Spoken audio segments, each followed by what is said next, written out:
नमस्कार। हरियाणा विद्यालय शिक्षा विभाग द्वारा प्रसारित किए जा रहे एजुसेट कार्यक्रम में आप सभी का हार्दिक स्वागत है। बहुत बहुत अभिनंदन है। पठन पाठन की इस श्रृंखला में आज हम हिंदी व्याकरण से वाक्य अशुद्धि शोधन का अध्ययन करेंगे। विषय का विस्तार से अध्ययन करने से पूर्व यह जानना आवश्यक है कि वाक्य किसे कहते हैं, वाक्य अशुद्धियां क्या होती हैं और वाक्य अशुद्धि शोधन किस प्रकार किया जाता है। मनुष्य एक विचारशील प्राणी है। अपने भावों को अभिव्यक्त करने के लिए वह दूसरों से बात करता है। अपनी बात दूसरों के समक्ष रखने के लिए वह वाक्यों का सहारा लेता है। हालांकि वाक्य अलग अलग शब्दों से मिलकर बनता है और हर शब्द का अपना अर्थ होता है, परंतु वाक्य में आए संपूर्ण घटक सम्मिलित होकर ही भाव अभिव्यक्ति करने में समर्थ होते हैं। अतः वाक्य भाषा की मुख्य इकाई है जिससे किसी भाव को पूर्ण रूप से व्यक्त किया जाता है।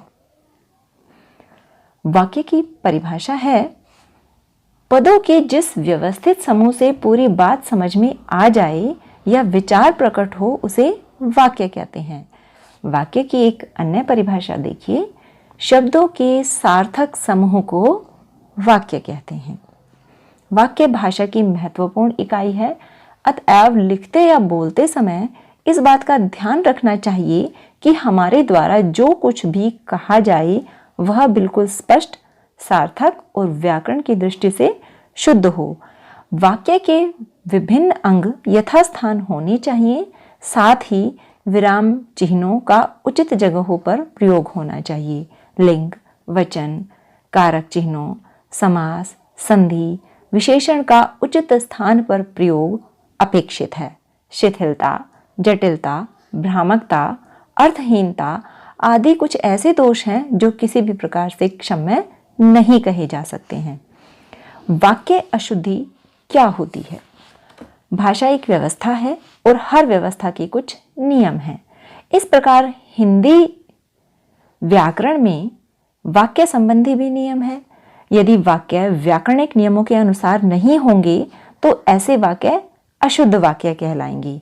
जैसे छात्रों ने मुख्य अतिथि को एक फूलों की माला पहनाई। यहाँ पर हम देखते हैं कि हमारा वाक्य अशुद्ध है, क्योंकि जहाँ पर माला शब्द आ जाता है इसका अर्थ है कि वहाँ पर अनेक फूलों की बात हो रही है, लेकिन यहाँ पर कहा जा रहा है कि एक फूलों की माला पहनाई। इसका अर्थ है कि हमारा वाक्य अशुद्ध है। और वाक्य अशुद्धि शोधन किसे कहते हैं? यदि हिंदी व्याकरण के नियम अनुसार वाक्य अव्यवस्थित है तो वह अशुद्ध है, और जब वाक्य को व्याकरणिक नियमों के अनुसार शुद्ध कर दिया जाता है या व्यवस्थित कर दिया जाता है और उसकी अशुद्धियों को दूर कर दिया जाता है तो उसे वाक्य अशुद्धि शोधन कहा जाता है। जैसे अभी हमने एक वाक्य देखा था, छात्रों ने मुख्य अतिथि को एक फूलों की माला पहनाई। इस वाक्य का शुद्ध रूप होगा कि छात्रों ने मुख्य अतिथि को फूलों की एक माला पहनाई। यहाँ पर हम देखते हैं कि हमने अशुद्ध वाक्य की अशुद्धियों को पहचान कर उनको दूर किया और वाक्य को शुद्ध कर दिया।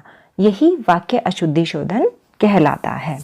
वाक्य में किस प्रकार की अशुद्धियां होती हैं और उन अशुद्धियों को किस प्रकार दूर किया जा सकता है।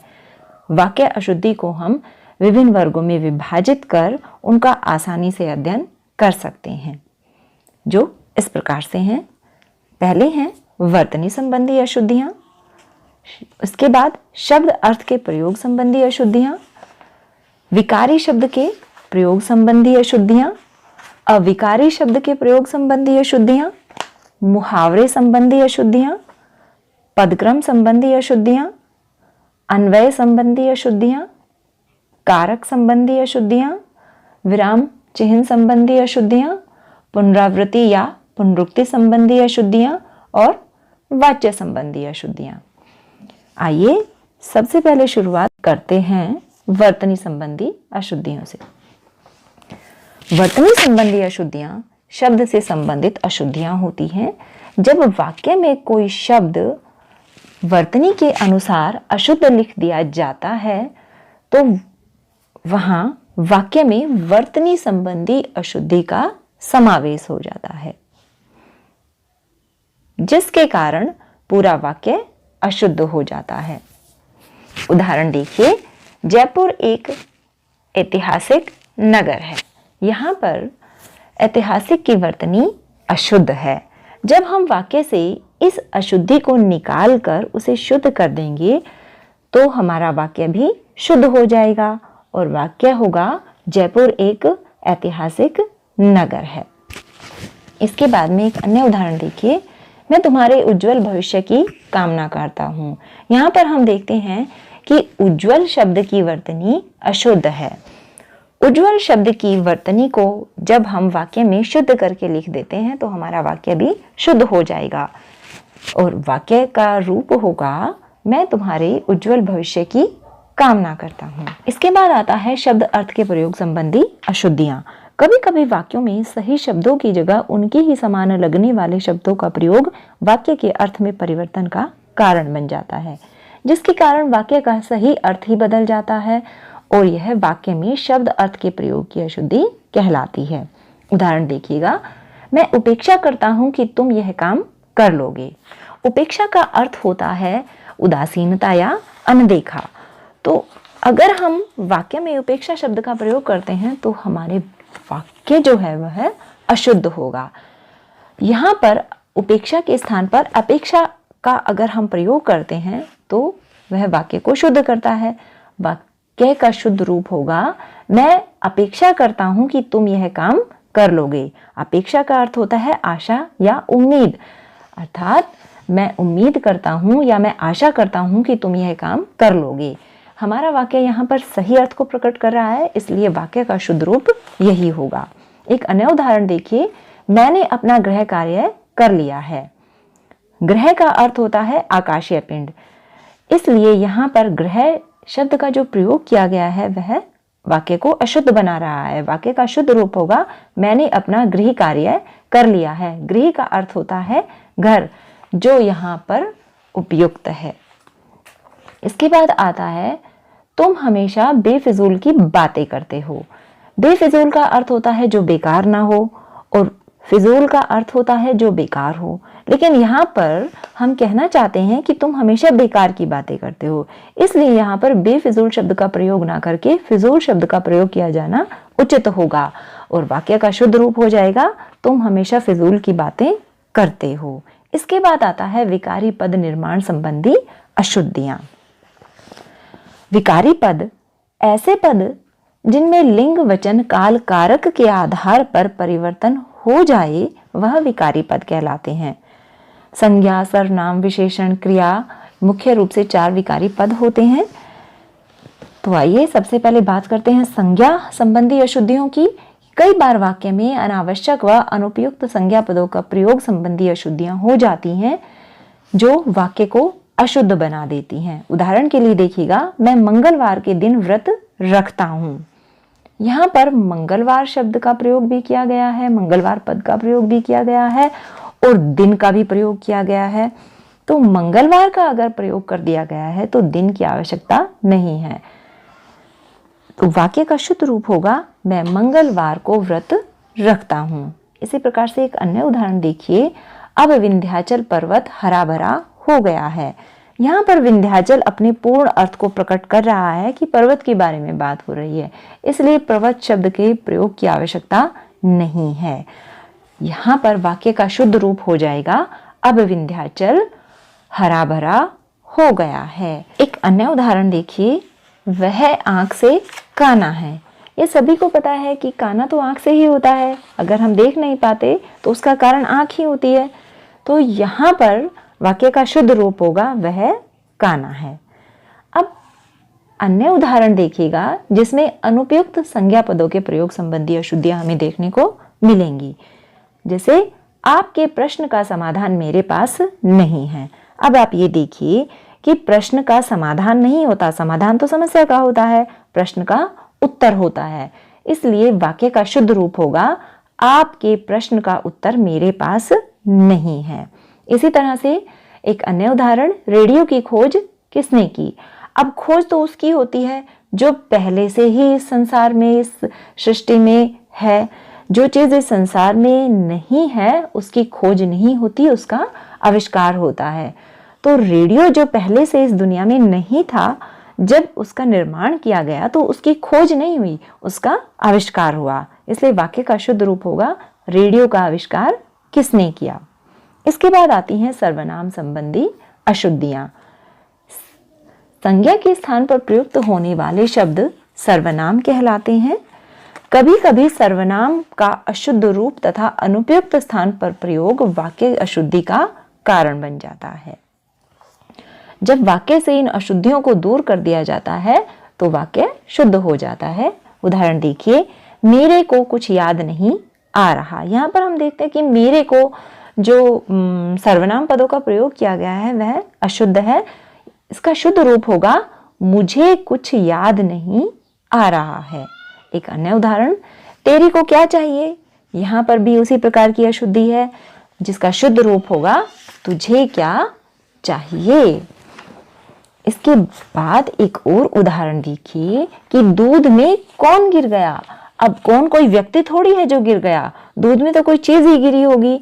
तो उसके लिए हम कहेंगे कि दूध में क्या गिर गया, ना कि दूध में कौन गिर गया। इसके बाद एक अन्य उदाहरण देखिए, तुम तो तुम्हारा काम करो। यहाँ पर तुम तो तुम्हारा के स्थान पर आना चाहिए तुम तो अपना। तो वाक्य का शुद्ध रूप हो जाएगा तुम तो अपना काम करो। और इसके बाद आता है विशेषण संबंधी अशुद्धियां। संज्ञा और सर्वनाम की विशेषता बताने वाले शब्द विशेषण कहलाते हैं।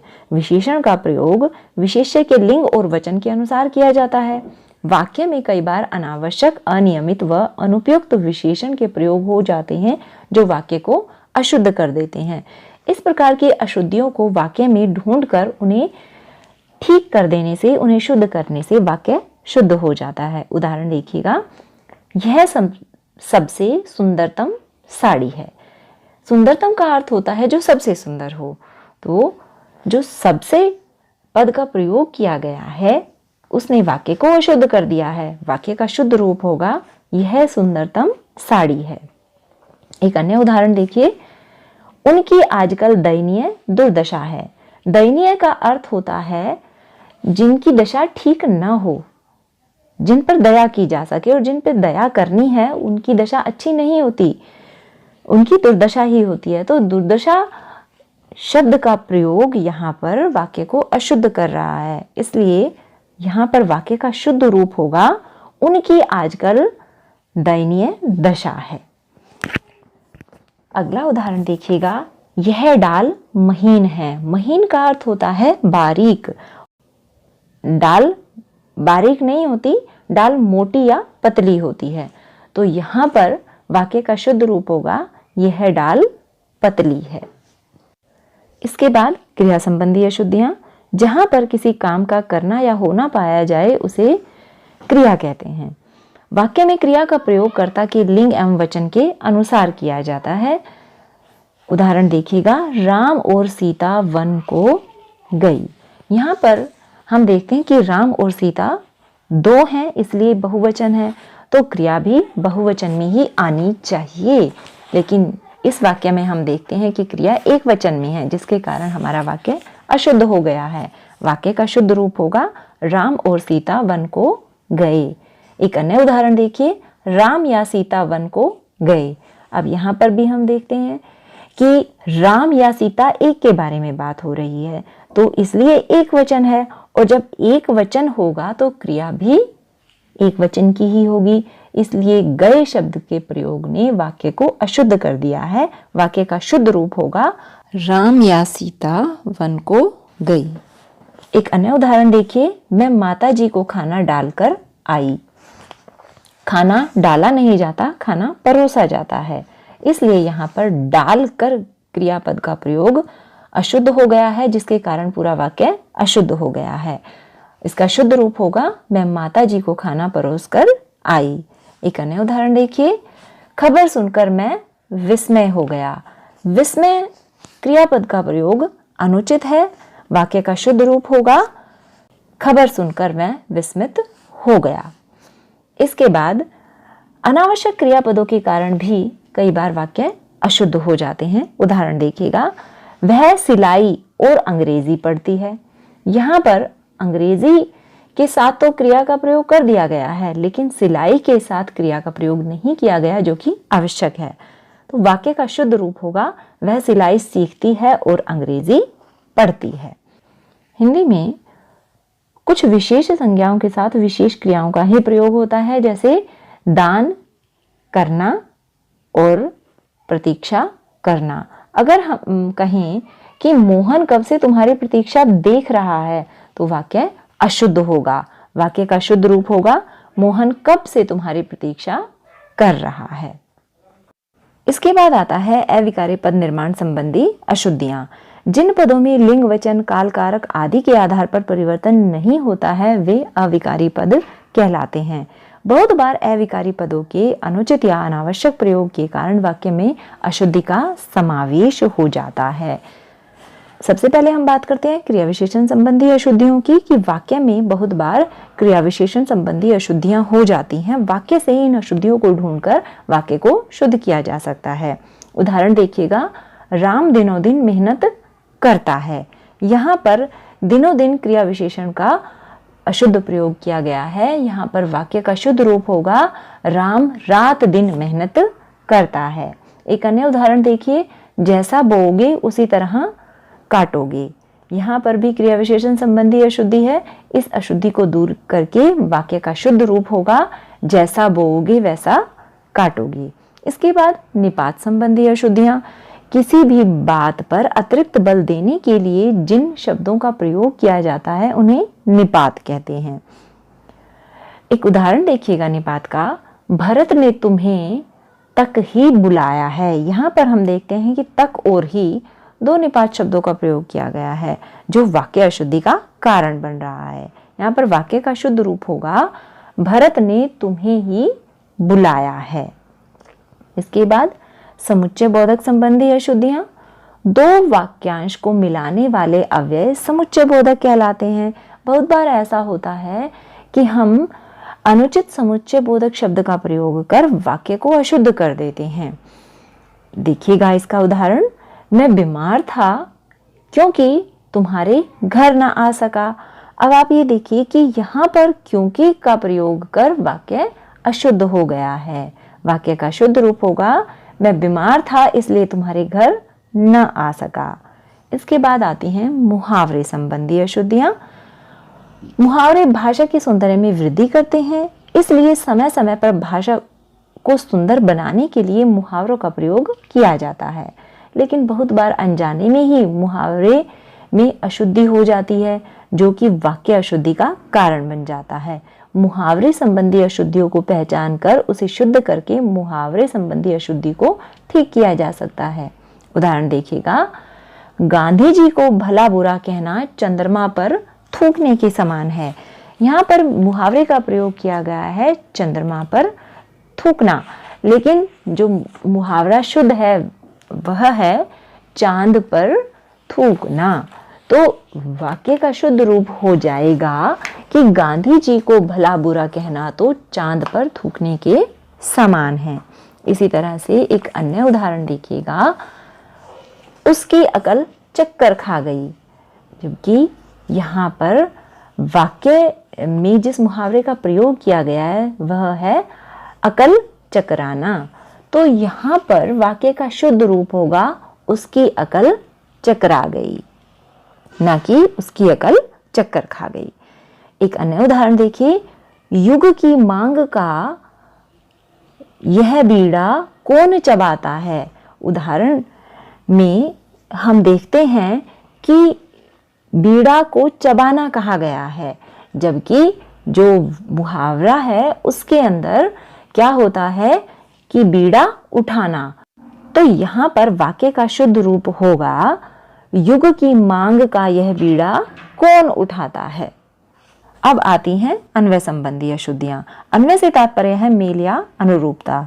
वाक्य के पदों की क्रिया का उसके लिंग, वचन तथा पुरुष के अनुरूप होना अन्वय कहलाता है। अन्वय को अन्विति भी कहते हैं। जब वाक्य में अन्वय संबंधी दोष आ जाता है तो अन्वय संबंधी अशुद्धियां कहलाती हैं। इन अशुद्धियों को पहचान कर इन्हें आसानी से दूर किया जा सकता है। अन्वय संबंधी अशुद्धियों में सबसे पहले बात करते हैं लिंग संबंधी अशुद्धियों की। इसका पहला नियम है, संज्ञा जिस लिंग की होती है उसकी क्रिया भी उसी लिंग की होती है। उदाहरण देखिए, आज तुमने नया पोशाक पहना। यहाँ पर हम देखते हैं कि क्रिया पुल्लिंग में प्रयुक्त हुई है, जबकि पोशाक स्त्रीलिंग है, जिसके कारण वाक्य में अशुद्धि आ गई है। वाक्य का शुद्ध रूप होगा, आज तुमने नई पोशाक पहनी है। जिस वाक्य में कर्ता और कर्म दोनों विभक्ति रहित हों, ऐसे वाक्यों में क्रिया का लिंग कर्ता के अनुरूप प्रयुक्त होता है। तो वाक्य का उदाहरण देखिए, मोहन दंड पेलती है। यहाँ पर वाक्य अशुद्ध है, क्योंकि मोहन के अनुसार जब क्रिया प्रयुक्त होगी तो मोहन पुल्लिंग है, इसलिए क्रिया भी पुल्लिंग में ही प्रयुक्त होगी। वाक्य का शुद्ध रूप होगा, मोहन दंड पेलता है। इसके बाद अगला नियम आता है कि या से जुड़े विभक्ति रहित पदों की क्रिया अंतिम कर्ता के अनुसार होती है। जैसे विवाह में रेखा या सुमित जाएगी। अब रेखा या सुमित, तो रेखा स्त्रीलिंग है और सुमित पुल्लिंग है, तो नियम के अनुसार जो क्रिया है वह अंतिम कर्ता के अनुसार प्रयुक्त होगी, तो सुमित के अनुसार प्रयुक्त होनी चाहिए, तो क्रिया भी पुल्लिंग होनी चाहिए, जिस कारण से वाक्य में अशुद्धि आ गई है। यहाँ पर वाक्य का शुद्ध रूप होगा, विवाह में रेखा या सुमित जाएगा। इसी प्रकार का एक अन्य उदाहरण देखिए, राकेश या शीला आगरा गया। अब हम ये देखते हैं कि अंतिम कर्ता हमारा शीला है और शीला स्त्रीलिंग है, इसलिए क्रिया भी स्त्रीलिंग में ही आएगी और वाक्य का शुद्ध रूप हो जाएगा, राकेश या शीला आगरा गई। कर्ता का लिंग यदि अज्ञात हो तो क्रिया पुल्लिंग में प्रयुक्त होती है। जैसे तुम्हारा घर कौन चलाती है। जब हमें कर्ता के विषय में पता ही नहीं है तो वहां पर क्रिया पुल्लिंग में ही प्रयुक्त होगी, ना कि स्त्रीलिंग में। तो वाक्य का शुद्ध रूप होगा, तुम्हारा घर कौन चलाता है। इसके बाद आती हैं वचन संबंधी अशुद्धियां। जिन वाक्यों में कर्ता और कर्म दोनों विभक्ति रहित हों, ऐसे वाक्यों में क्रिया का वचन कर्ता के अनुरूप प्रयुक्त होता है। उदाहरण देखिएगा, प्रत्येक वृक्ष फल नहीं देते। वृक्ष यहाँ पर एक वचन के लिए प्रयुक्त हो रहा है, तो क्रिया भी के लिए भी एक वचन ही प्रयुक्त होगा और वाक्य का शुद्ध रूप होगा, प्रत्येक वृक्ष फल नहीं देता। समान लिंग विभक्ति रहित अनेक कर्ता पद जब और योजक से जुड़े होते हैं तो क्रिया बहुवचन में प्रयुक्त होती है, और जब ऐसा नहीं होता है तो वाक्य अशुद्ध हो जाता है। उदाहरण देखिएगा, सीता गीता और रेखा अमरूद खा रही हैं। यहाँ पर समान लिंग के कर्ता हैं, इसलिए क्रिया बहुवचन में होनी चाहिए थी, लेकिन एक वचन में है, इसलिए वाक्य अशुद्ध है। वाक्य का शुद्ध रूप होगा, सीता गीता और रेखा अमरूद खा रही हैं। यदि एक से अधिक कर्ता पद विभिन्न लिंग के हैं और वाक्य में और योजक से जुड़े हुए हैं तो क्रिया बहुवचन में प्रयुक्त होती है। उदाहरण देखिएगा, आजकल मेरी बेटी और दामाद आया हुआ है। यहाँ पर हम देखते हैं कि मेरी बेटी और दामाद बहुवचन हो गए हैं, लेकिन क्रिया एक वचन में प्रयुक्त हो रही है, जिसके कारण वाक्य अशुद्ध हो गया है। वाक्य का शुद्ध रूप होगा, आजकल मेरी बेटी और दामाद आए हुए हैं। इसी तरह से एक और उदाहरण देखिएगा, आकाश और शीला बाजार गई। यहाँ पर भी आकाश और शीला बाजार गई वाक्य अशुद्ध है। वाक्य का शुद्ध रूप होगा, आकाश और शीला बाजार गई। आदरार्थक एक वचनकर्ता के लिए क्रिया बहुवचन में प्रयुक्त होती है। उदाहरण देखिएगा, मेरा पिताजी खाना खा रहा है। यहाँ पर पिताजी को आदर देने के लिए हम क्रिया को बहुवचन में रखेंगे, जिसके कारण वाक्य में अशुद्धि आ गई है। वाक्य का शुद्ध रूप होगा, मेरे पिताजी खाना खा रहे हैं। जाति, दल, समूह, सेना आदि के लिए एक वचन का प्रयोग होता है। जैसे छात्र दल यहाँ बैठे हैं। छात्र दल के लिए एक वचन का प्रयोग होना है, इसलिए क्योंकि यहाँ पर बहुवचन का प्रयोग है इसलिए वाक्य अशुद्ध है। वाक्य का शुद्ध रूप होगा छात्र दल यहाँ बैठा है। आंसू, दर्शन, प्राण, लोग, बूंद, दाम आदि शब्दों के लिए बहुवचन का प्रयोग होता है। तो यहाँ पर हम देखते हैं एक उदाहरण कि उसका प्राण निकल गया। निकल गया नहीं, क्योंकि इनके लिए बहुवचन का प्रयोग होना था प्राण के लिए, तो वाक्य का शुद्ध रूप हो जाएगा उसके प्राण निकल गए। बहुत बार वाक्य में अनुपयुक्त वचन संबंधी अशुद्धियां हो जाती हैं, जिसके कारण पूरा वाक्य अशुद्ध हो जाता है। उदाहरण देखिएगा, भारत में अनेकों राज्य हैं। यहाँ पर हम देखते हैं कि अनेकों शब्द के कारण पूरा वाक्य अशुद्ध हो गया है। अनेकों के स्थान पर यहाँ पर अनेक शब्द का प्रयोग उचित होगा, तो वाक्य का रूप हो जाएगा भारत में अनेक राज्य हैं। अनेक का अर्थ होता है एक से अधिक, इसलिए अनेकों अशुद्ध है और अनेक वाक्य को शुद्ध बनाता है। अब आती हैं पदक्रम संबंधी अशुद्धियां। व्याकरण में पदक्रम के कुछ नियम हैं। व्याकरण के अनुसार पदों का क्रमबद्ध होना बहुत अधिक आवश्यक है। पदों के उचित क्रम में न होने पर उसके भाव या अर्थ में स्पष्टता नहीं रहती, उन्हें वाक्य के पदक्रम संबंधी अशुद्धियां कहा जाता है। पदों को व्याकरण के नियमों के अनुसार व्यवस्थित करने पर इन अशुद्धियों को दूर किया जा सकता है। कर्ता, कर्म और क्रिया सामान्य पदक्रम होते हैं किसी भी वाक्य के लिए। अगर वाक्य इनके अनुसार व्यवस्थित नहीं होते हैं तो अशुद्ध हो जाते हैं। उदाहरण देखिएगा, जाता वह बाजार। यहाँ पर कर्ता, कर्म और क्रिया पदों का क्रम नहीं है, इसलिए वाक्य अशुद्ध है। वाक्य का शुद्ध रूप होगा वह बाजार जाता है। अगला नियम है, जिन वाक्यों में दो कर्म होते हैं उनमें प्राय पहले गौण कर्म और बाद में मुख्य कर्म आता है। उदाहरण देखिएगा, स्नेहा ने अपनी पुस्तक लता को दी। यहाँ पर हम देखते हैं कि गौण कर्म बाद में है और मुख्य कर्म पहले है, जिसके कारण वाक्य में अशुद्धि आ गई है। वाक्य का शुद्ध रूप होगा स्नेहा ने लता को अपनी पुस्तक दी। एक अन्य उदाहरण, माँ दूध बच्चे को पिलाती है। यहाँ पर भी वही अशुद्धि है, गौण कर्म बाद में है और मुख्य कर्म पहले है, जबकि गौण कर्म पहले होना चाहिए था और मुख्य कर्म बाद में होना चाहिए था, इसलिए वाक्य अशुद्ध है। वाक्य का शुद्ध रूप होगा माँ बच्चे को दूध पिलाती है। पूर्वकालिक क्रिया मुख्य क्रिया से पहले आती है, जैसे शिक्षक घर जाते हैं पढ़ाकर। यहाँ पर पढ़ाकर पूर्वकालिक क्रिया है जो कि मुख्य क्रिया से पहले आती है, लेकिन वाक्य में यह बाद में आई है, जिसके कारण वाक्य अशुद्ध हो गया है। वाक्य का शुद्ध रूप है शिक्षक पढ़ाकर घर जाते हैं। कर्ता का विस्तार कर्ता पद से पहले प्रयुक्त होता है। जो भी कर्ता पद होता है उसका विस्तार उससे पहले आता है, लेकिन कई बार वाक्य में इससे संबंधित अशुद्धियां हो जाती हैं, जिसके कारण वाक्य अशुद्ध हो जाता है। उदाहरण देखिएगा, राम दशरथ पुत्र ने धनुष उठाया। यहाँ पर भी हम देखते हैं कि दशरथ पुत्र राम के लिए प्रयुक्त हुआ है, लेकिन बाद में आ रहा है, जिसके कारण वाक्य में अशुद्धि आ गई है, क्योंकि विस्तार कर्ता के बाद में आ रहा है। वाक्य का शुद्ध रूप होगा दशरथ पुत्र राम ने धनुष उठाया। प्रश्नवाचक पद प्रश्न के विषय से पूर्व आते हैं, जैसे दिल्ली जाएगा कौन। अगर वो पहले आते हैं, बाद में आ रहा है, जिसके कारण हमारा जो वाक्य है वह अशुद्ध हो गया है। वाक्य का शुद्ध रूप होगा दिल्ली कौन जाएगा। इसी प्रकार से एक अन्य उदाहरण देखिए, तुम नृत्य कैसा कर रही हो, और वाक्य का शुद्ध रूप होगा तुम कैसा नृत्य कर रही हो। पदक्रम में महत्वपूर्ण तथ्य यह है कि क्रम की दृष्टि से भाषा के विभिन्न इकाइयों में तर्क संगत निकटता होनी चाहिए। ऐसा न होने पर कई बार वाक्य अटपटे और हास्यास्पद बन जाते हैं। उदाहरण देखिए, भीड़ में 4 पटना के व्यक्ति थे।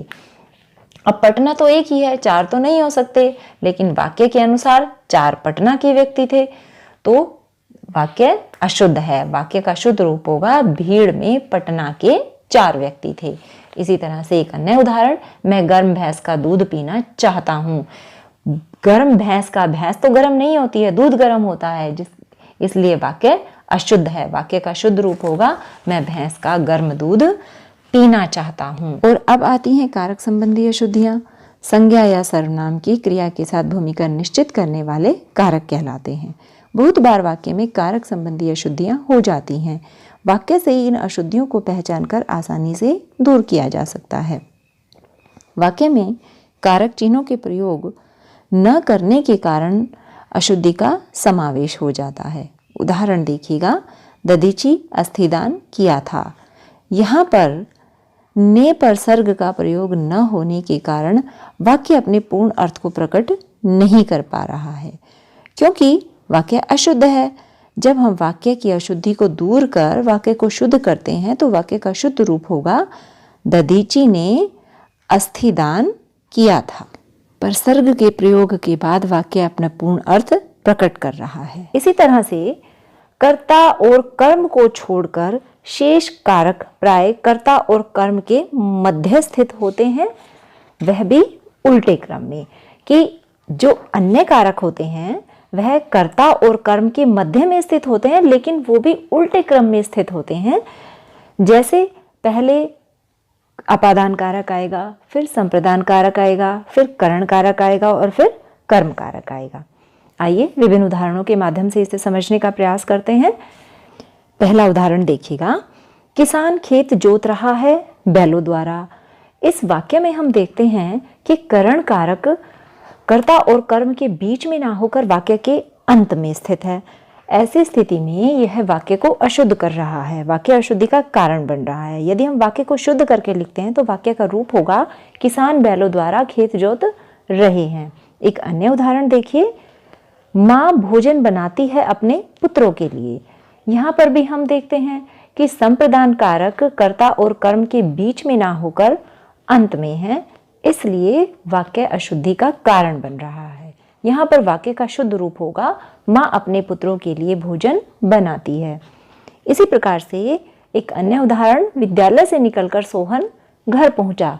यहाँ पर भी अपादान कारक वाक्य अशुद्धि का कारण बन रहा है, क्योंकि अपादान को कर्ता के बाद आना चाहिए था, लेकिन वह आरंभ में ही आ गया है, पहले आ गया है कर्ता से, इसलिए वाक्य अशुद्धि का कारण बन रहा है। यहाँ पर वाक्य का शुद्ध रूप होगा, सोहन विद्यालय से निकलकर घर पहुंचा। एक और उदाहरण, राम ने रावण को लंका में अपने बाण से मारा, पंचवटे से अपहत सीता के लिए। यहाँ पर हम देखते हैं कि कारक का जो क्रम है, जिस क्रम में उन्हें लिखा जाना चाहिए था, उस क्रम में नहीं लिखे गए हैं।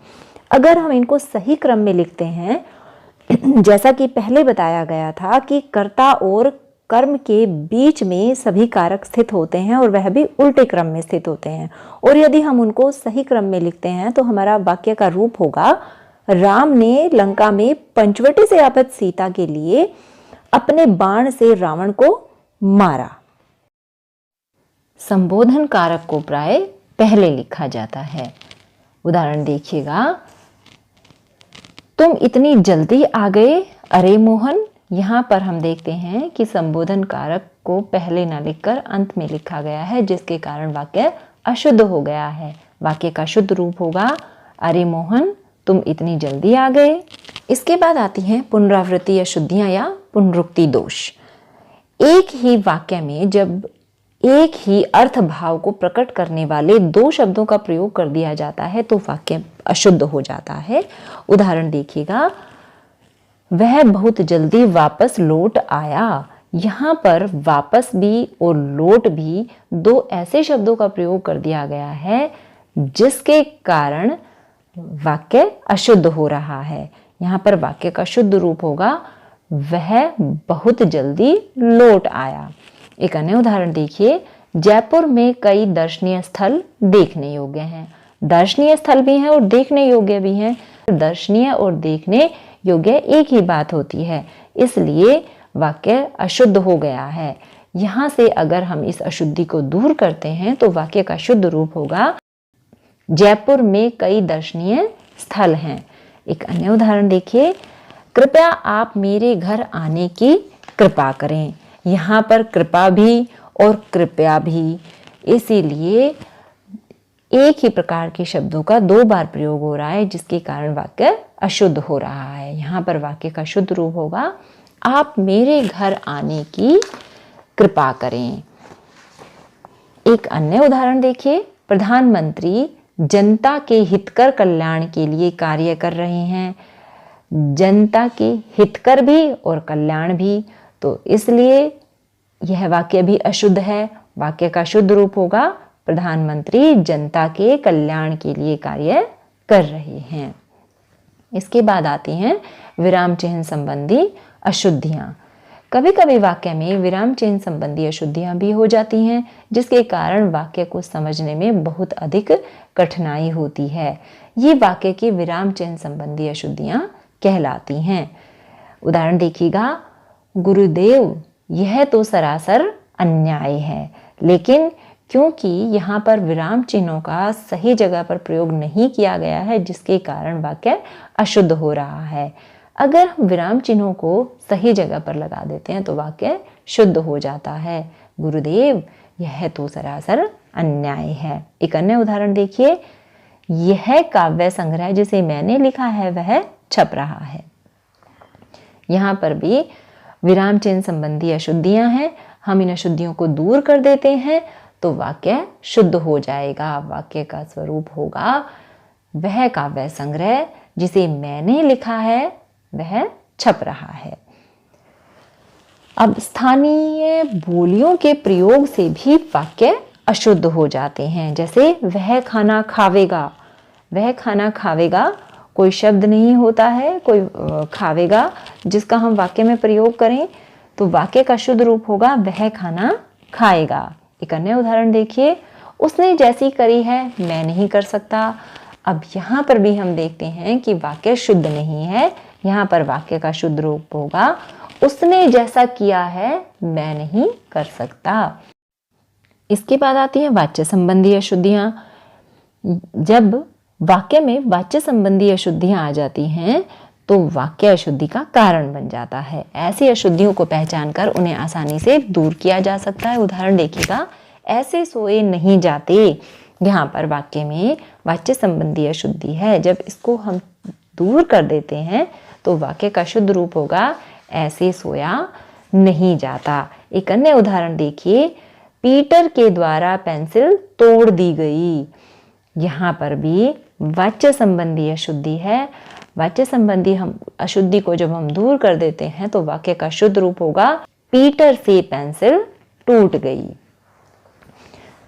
प्यारे बच्चों, ये था वाक्य अशुद्धि शोधन। आशा है आपको अच्छे से समझ आ गया होगा। धन्यवाद।